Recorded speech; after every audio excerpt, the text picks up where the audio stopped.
All right, everything is going to be okay now. The reason all that shit was happening, and now I'm going to have like three different segments of video today, is I just needed to delete a bunch of things off my phone because I'm just doing this off my phone.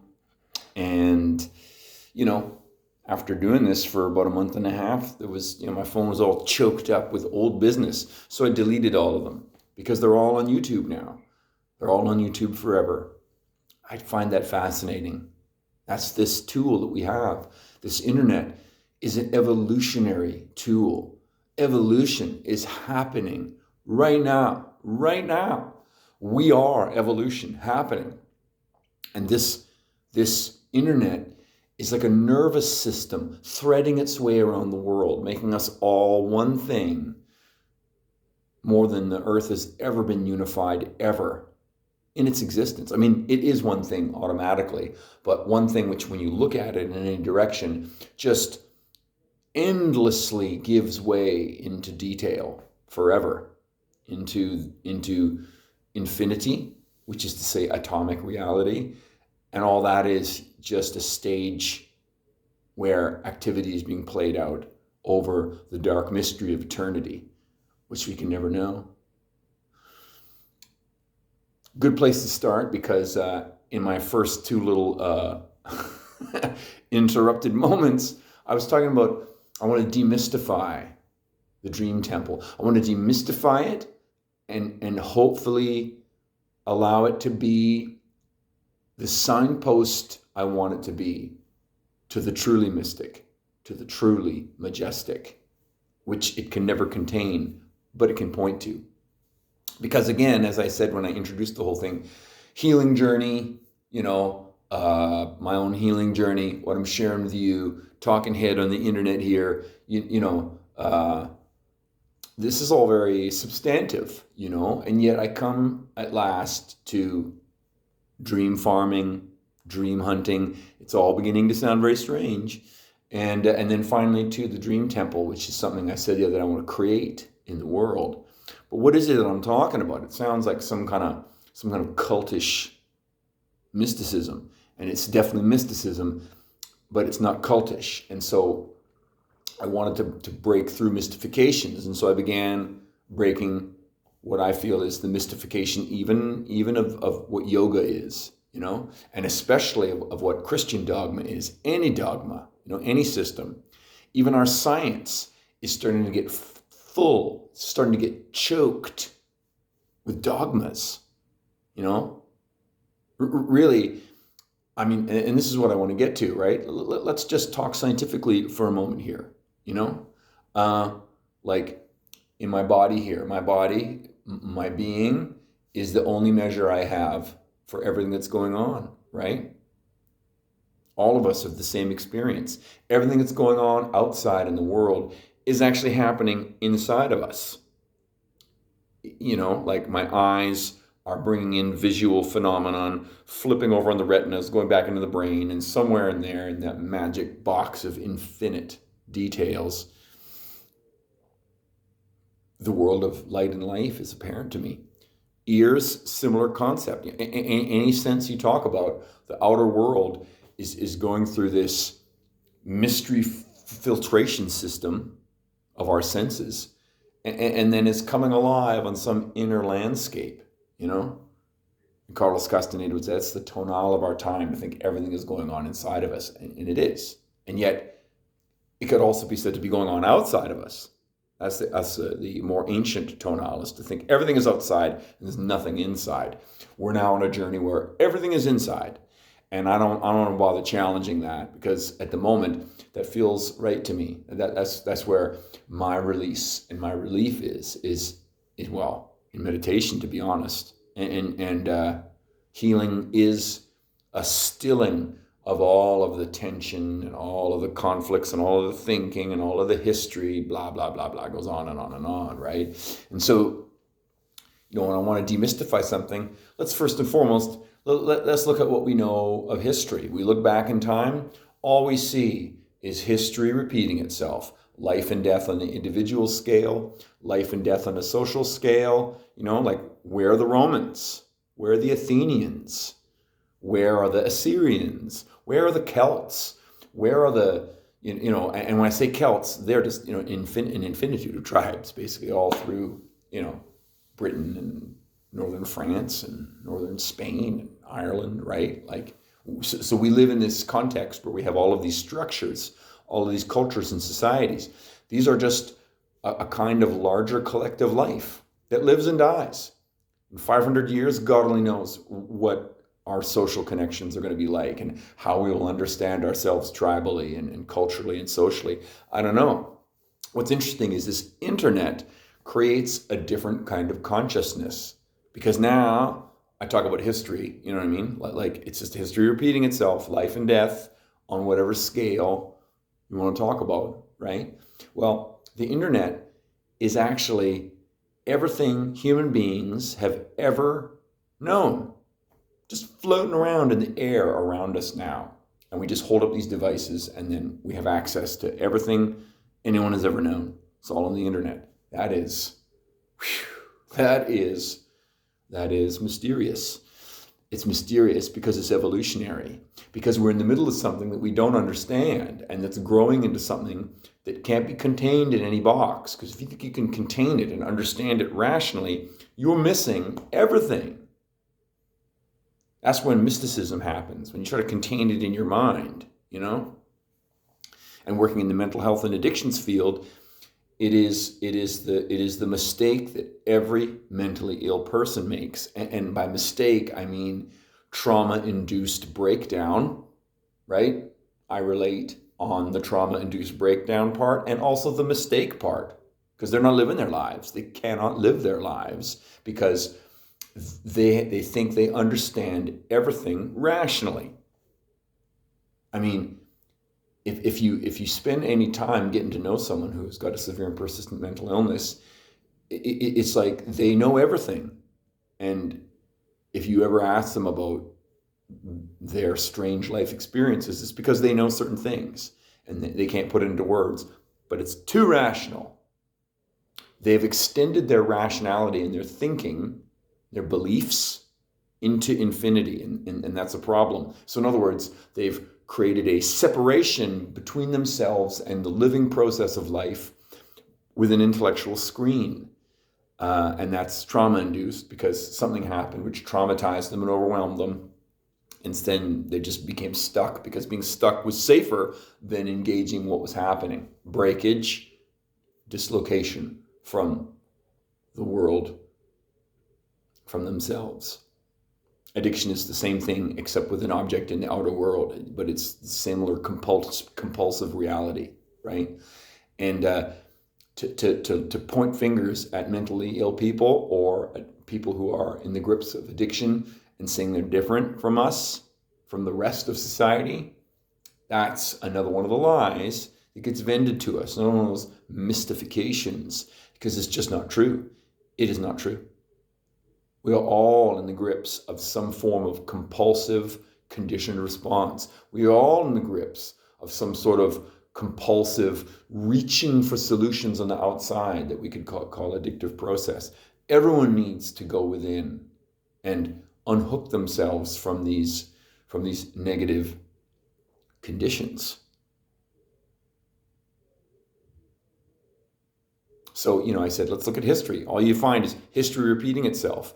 I find it interesting that in any kind of populist, mainstream conversation, wherever it might be, politics or Twitter or whatever it might be, no one ever talks about history other than to condemn it or to use it to support their narrow, compulsive thinking target in this moment, which is to convince you of something at the expense of yourself. That's what I notice anyway. And of course, I find it is that way in our North American culture because it's a collapsing empire. And how long it takes to collapse is whatever's coming next. And who can know what is coming next? Because although it is just history repeating itself, and all the patterns that are going on right now are very, very strongly analogous to what happened in the late stages of the Roman Empire, what we have in this internet is something evolutionarily powerful that is beyond any predictive tool to measure. We are venturing into the unknown, my friends, and it's right now.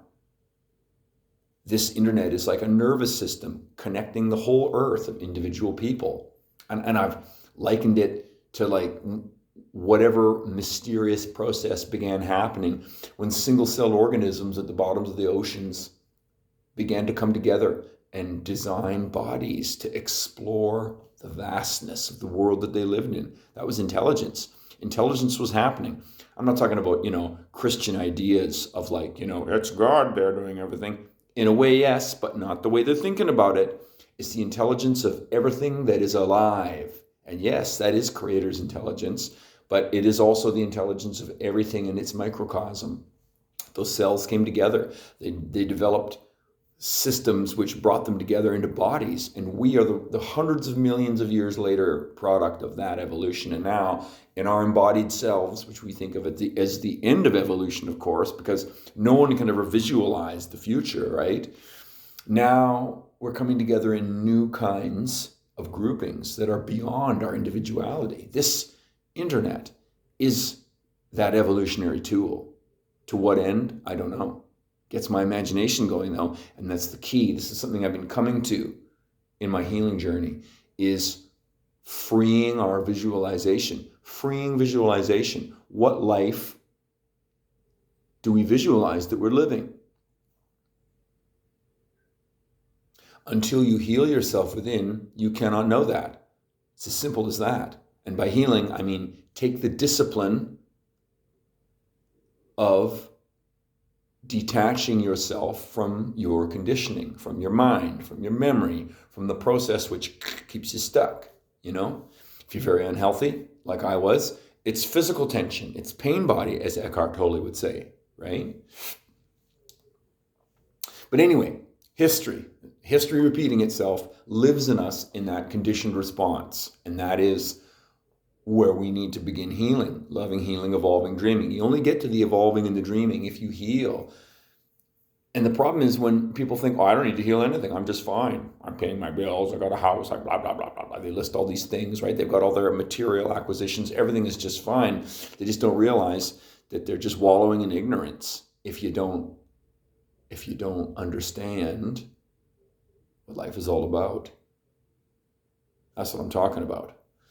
So, okay, let's leave history aside then. Let's look out into the universe that we could explore for 1,000,000 years and yet never touch eternity. Just keeps on unraveling. Infinity is forever unfolding into eternity. Infinity is something that we don't know, but which is knowable. We can apprehend it and we can explore it and we can learn it, but we're never going to get to the mystery, where the mystery is with us right now and for all time. Anyway, you look out into the cosmos. I've talked about it in a previous one. It's like science even now says, well, we sort of perceive a circularity in what we can see. And within that circularity, it's like 99% darkness that we don't understand, and like 1% where we live and breathe and what we do, Something infinitesimally small, living inside of a largeness that is unfathomable. Go inside to any cell you like inside your body. Break it down, because science loves to break things down. You break it down, break it down, break it down. All you get is surface after surface after surface of ever more minute, nanominute, you know what I mean? Like just endlessly to scales that we can't comprehend. Until you get to the atom, which is 99.999% nothingness, and there are little sparkles of some kind of activity moving around, right? And you break into that, and you come into subatomic particles now that have, you talk about mysticism, it's like particles with charm and spin and whatever. It's like the math is there, and yet what they're perceiving is just outlandish. Why? Because if you look inside, all you're going to come down to are stages of interplay. I'm going to use the word stage purposefully because, Shakespeare, beautiful poetry, right? the actor's fretting out his hour on the stage. The stage is the lighted stage where all of the activity happens, right? And out in there in the darkness is the audience of the theater. And yet outside the doors of the theater is the endless universe and the darkness around the stage of action, right? That sounds very fanciful and poetic, and it is. And yet science illuminates all these other stages inside of us. The organ stage, the cellular stage, the atomic stage, the subatomic stage. All you find are stages of activity or some kind of sensible activity, sensible within its own frame of reference, is happening, ever smaller, into infinity. That means endless, eternal space is in every mote, every speck inside of us. It's just mind-blowing. Same thing if you go into the outer world. Now, we're in multiverses, This is the universe we perceive. We believe there's endless universes, or who knows what theory it is. In the end of the day, it's just an unfathomable mystery that goes on forever, and we can explore infinity, but infinity unfolds in the context of dark eternity. Whatever infinity is, it's the brightly lit stage that we act on, and who and what we're acting for, and what goes on even outside the concept of the theater around us. It is it is mind-boggling and delightful somehow. It's delightful to me. And you get these patterns in nature, like the corkscrew pattern, the spiral pattern. It's in shells. It's in all things. It's in the way flowers grow. It's in the way shells form. It's probably written out there in the galaxy somewhere in ways that we just don't have the scope to observe right now. It's in that Mandelbrot set, fractals. We're like, doesn't matter small or large. It's repeating forever. No matter how small you want to go, it yields more and more detail that's in the same pattern. Or you go outwards into vastness, and it just keeps forming into other patterns that move along the same lines, right? And that's only looking at life inside of this material creation, right? Whereas once you begin to go within, you realize that that's just one dream that we're living. And this brings me to the dream temple then. What is the dream temple that I'm talking about? Well, ultimately, life is the dream temple. You know why? Because to get into the temple, the price you pay is your mortality. In fact, the bouncer there at the dream temple just makes sure that you're aware that you're going to die. Only when you're aware that you're going to die can you enter the dream temple. So life is the dream temple. Life is a dream temple. This life is a dream temple. And when we're born, when we're conceived and born, our ticket to the dream temple is our mortality. I keep on searching. Why is it important that that awareness of death is present? And then I saw it in J. Krishnamurti. He says death is a purgative process. Purgative meaning cleansing. It's a cleaning, So really, whatever is inside of us, death releases it. Death cleanses your spirit of your body, right? This cleansing process. I love the feeling of that. That makes sense to me. Because if I bring my sense of mortality in the moment here, it cleanses me of my attachments. It cleanses me of my compulsions. Knowing that I'm going to die releases me from being attached to anything petty and meaningless. It detaches me from the nonsense that people out there are saying to me. Not that everyone is saying nonsense, but there's a hell of a lot of nonsense in our world right now. And it's a question of how do you get to yourself through this wasteland? You know what I mean? It is a wasteland. And I refuse it because I made my life a wasteland because of the inner wasteland that I was living. And all I can say is I own my choices, and yet my choices were always conditioned by what other people were telling me. I was trying to be a good boy. It's what I was trying to do, and fucking up the whole time because I wasn't listening to myself. I was not aware that I'm a being that's going to die. I was not aware that I'd been hurt, and that the hurt was something that I couldn't admit or acknowledge, and that I couldn't find help for. So that was the prison that I lived in, right? Let me bring it back, because I'm talking about the dream temple. This life is the dream temple to begin with. Therefore, this body is a dream temple. Remember, what's your admission? Your admission is awareness of your mortality. Awareness of mortality allows you to be in this dream temple. This body is a temple of dreams.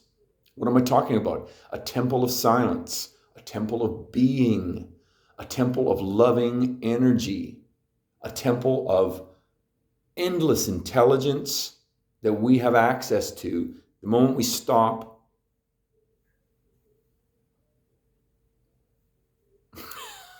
the whole thing that we're stuck in. I don't know what else to say. Equally, this earth is our dream temple. This earth is our dream temple. We will die out of this beautiful earth. Did we make it better? Did we make it worse? Were we indifferent?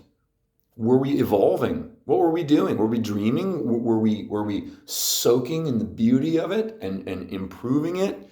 Or what were we doing? Look at our society. What are we doing? What are we doing? I can only tell you what I'm doing now. And this is what I'm doing. I am visualizing the dream temple. But it's not a creation of mine. It is already here all around us. My body is a dream temple. Your body is a dream temple. This earth is a dream temple. This universe that we live in is a dream temple. And what do I mean by that? When I say the word temple, it's something, again, that Sadhguru mentioned about, it's not a church. A church is a place where you go to execute your system. A temple is a place where you celebrate your connection, your union, your oneness. That's what temple is. I think of those funky disco clubs back in the 70s. I never went to one, but their music sure sounded awesome to me. And that was a kind of temple activity. Anytime you got people together. I think rave culture in the 90s was a kind of temple experience. And they used substances to get there. MDMA became the substance of access into this sweet, sweet, loving, dancing realm. That was temple. People were going to temple. Raves were temple, as far as I'm concerned. Now, in our blighted, commercialist, capitalist, predatory culture, which is nothing but history repeating itself. It's just colonialism repeating itself in a vulgar and ugly, violent way.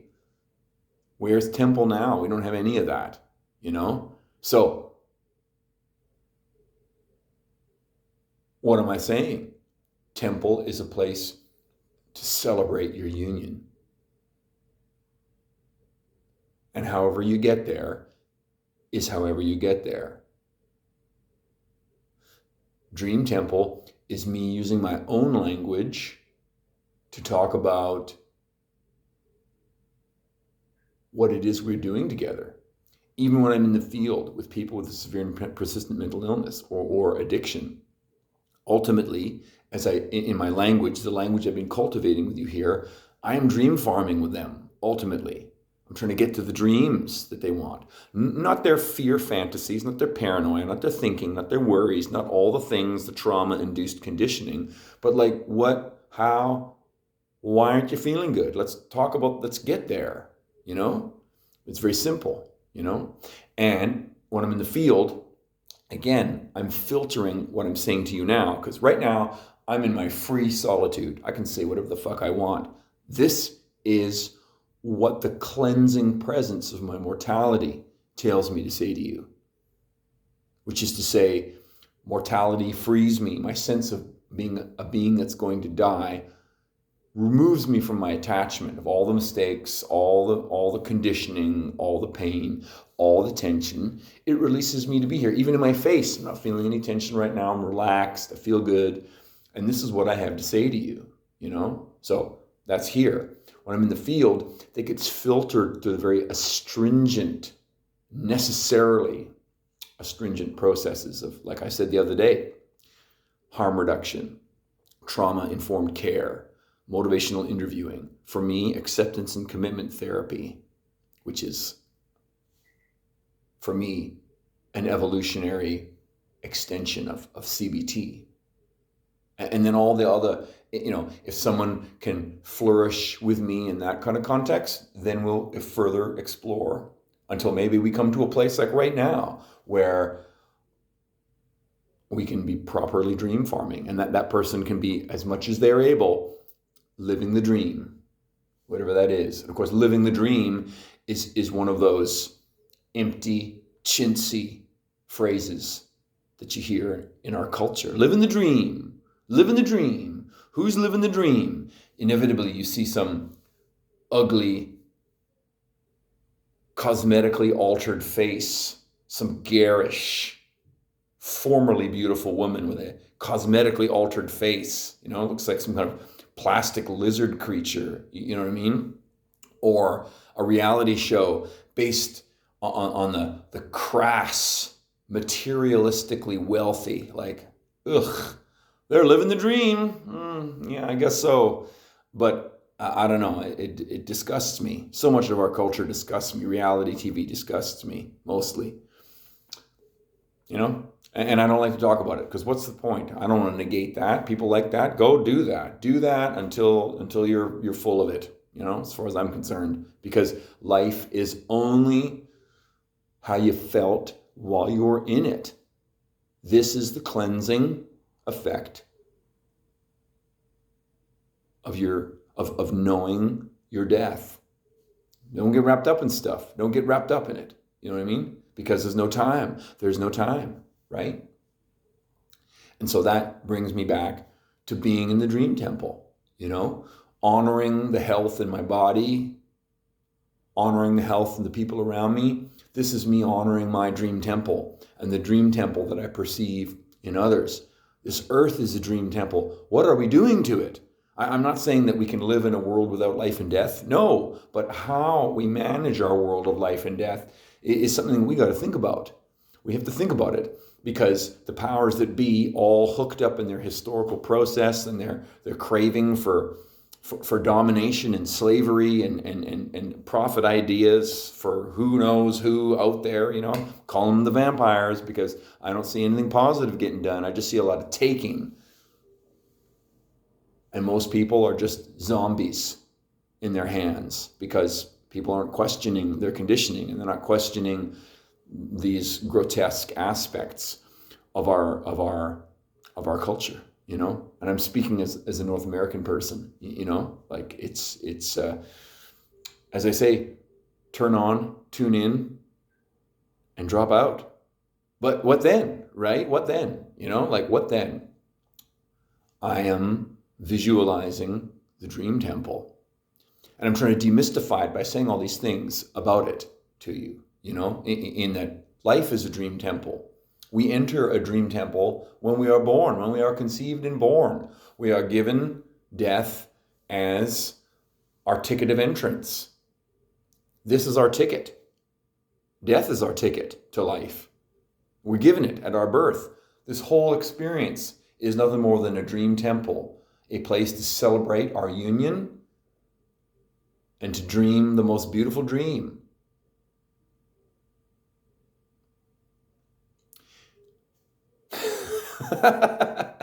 And that can take any form you like.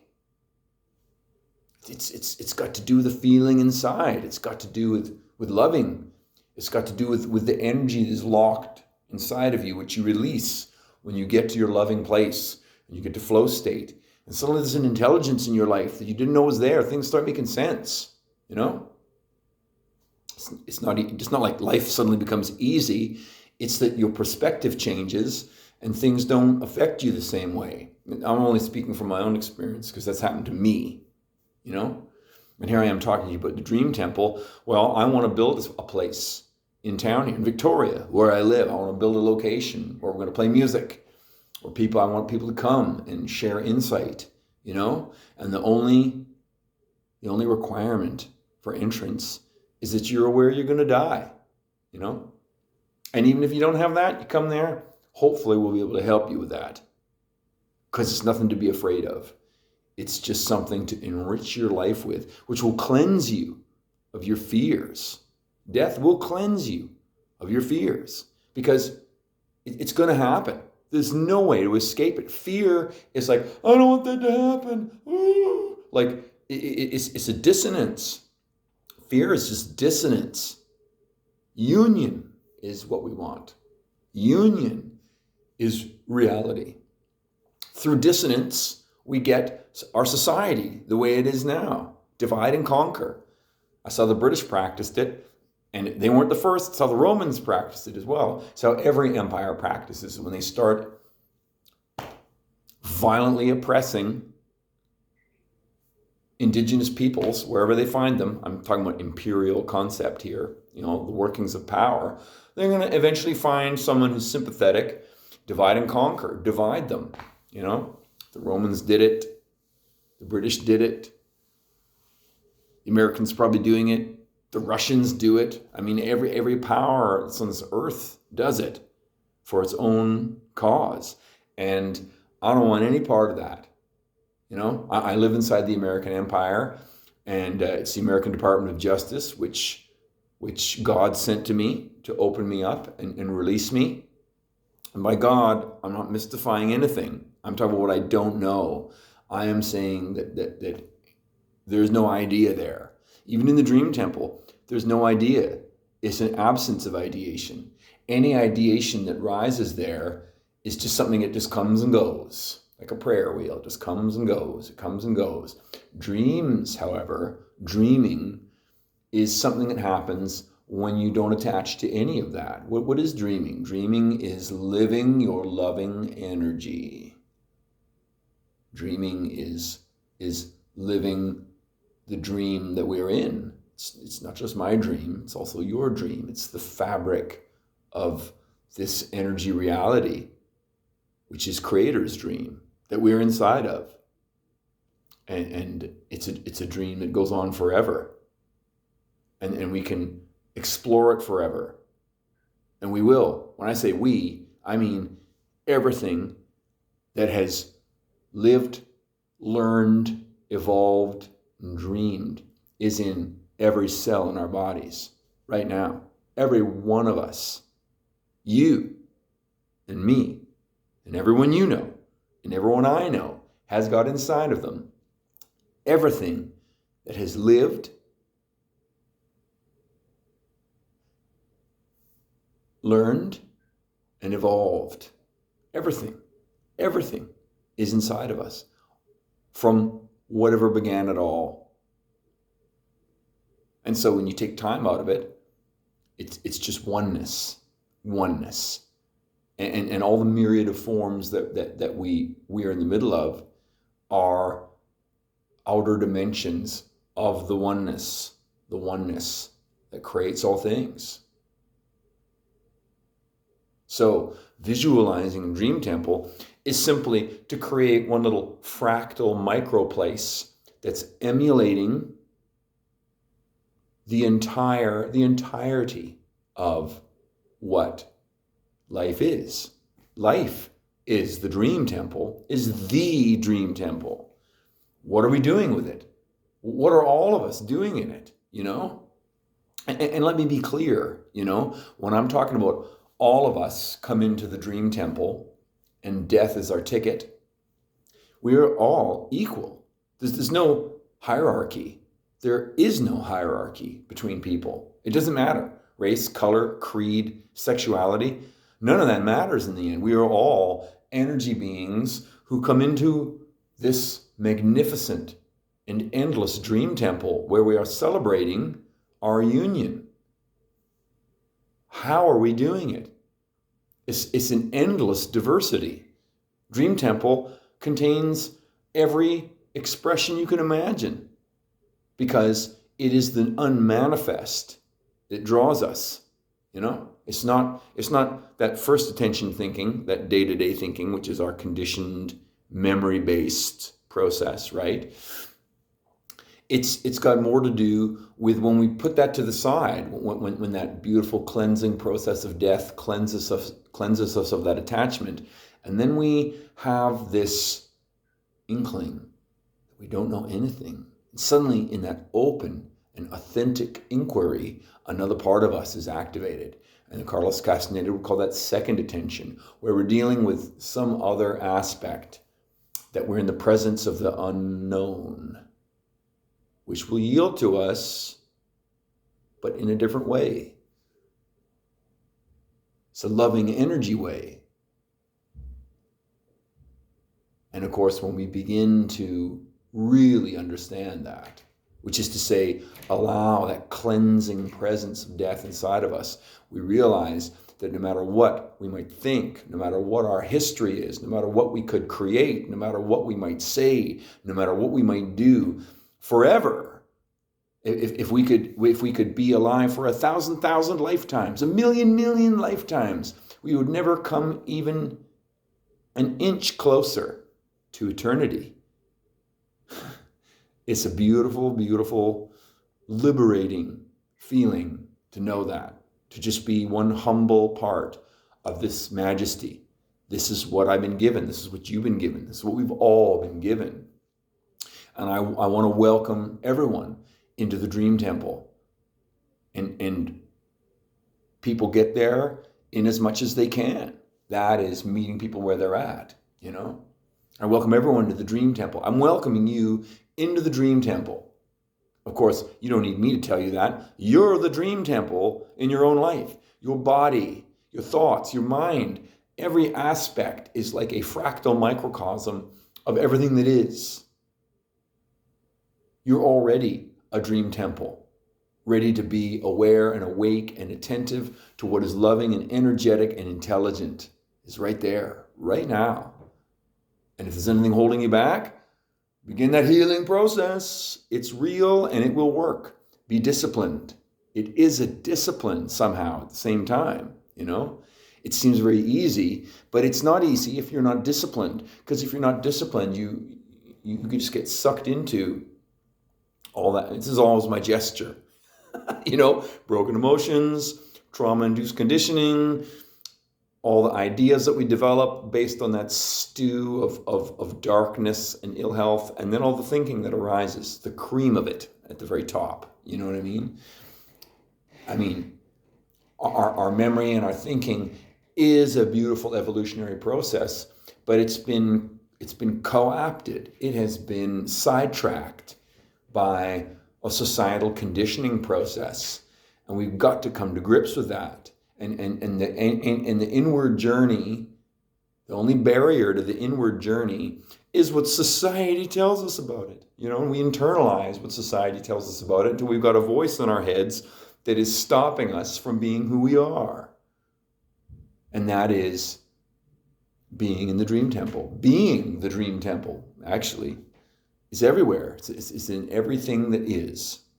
And so my urge to visualize the Dream Temple and make it as a manifest reality in my town is well, we'll see. We will see. This is my intent, In the end of the day, I'm not creating a mystery. I'm not creating a cult. I'm telling you all about it right here and now, what it is, and no one needs it because everyone is it already. That's the irony, and that really becomes disturbing if you realize that each of us is all of existence incarnate. Infinity is incarnate in us right now.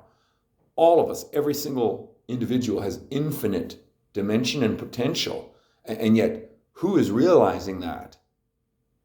Look around you. Who is realizing that? That's frightening. And don't get caught up in it. Simply go within and go, well, what can I do about it? For me, as I say, the only thing that makes sense to me, my mantra, because I don't have any kind of Sanskrit mystification, one of my mantras is loving, healing, evolving, dreaming. Every day I ponder this because wherever I get tense, this is where I need to heal. I loosen that lovingness, and as my love expands, I find I've got more things to present here. Now I'm talking about this dream temple. What am I talking about? Well, I've just been talking to you about it. And that's what it is. And that's what I'm doing. I think I have pretty much laid that out. This dream temple that I'm visualizing is something that's in everything. Science says this to us.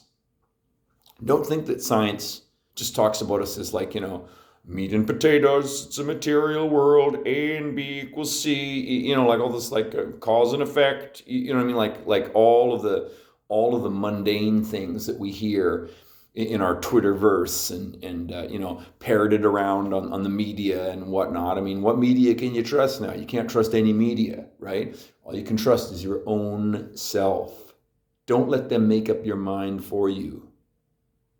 Be your own dream temple. Be a place inside yourself where you are in love with your existence. And your existence isn't just you. Your existence is everything that's around you. It's you, it's your body, it's where you live, it's the people around you, it's the earth, it's all the little things that are alive around you, it's all the things that aren't even alive around you, which are still infinite energy, possibility, manifest around you. It's just, there it is, So whatever I'm saying to you, whatever I'm working on, it's like, just remember that like you are it in your own life, You don't exist except as somewhere in the firmament of my energy being, right? I don't exist except somewhere in the firmament of your energy being. And somehow in the middle of this dazzling mystery, we can come together, And we can come together where? In this world where for some reason it seems everyone's forgotten about this. And our world is dominated by people who want the opposite of this and who are only interested in violence and domination and slavery. What a waste. What a waste of evolutionary existence. What a waste of dreaming existence, in my view. So what's the only answer? Don't waste yours. I'm not wasting another second of my life in anything other than loving, healing, evolving, dreaming. And this next phase is the dream temple. Visualizing the dream temple. Visualize your own dream temple. I'm visualizing mine, and people are welcome to be there. And I hope it's going to be a place that exists in Victoria very soon, because I'm intending it. So we'll see what happens. But at the moment, I presented this to you today to try and assure you it's not anything cultistic. It's not anything, it's ultimately mystic. It's ultimately majestic, because it's just something that I'm pointing to that's manifest in everything that is around us. And as a tiny speck of the everythingness and the nothingness, I'm doing my best to just not get in the way of what loving, healing, evolving, dreaming creates in me. And what that is a freeing, a liberating of my visualization. And I visualize the dream temple. And so, for today, now I've got some other things that are on my mind, but they're on a different topic. So I'm either going to approach them today or I'll come back tomorrow. And we'll see. For now, though,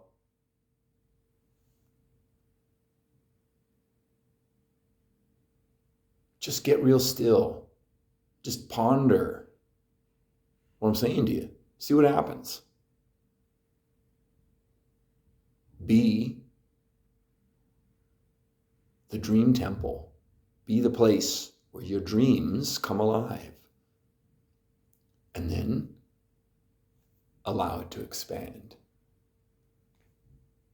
Let's see what happens. Until next time, be well. I'll see you then.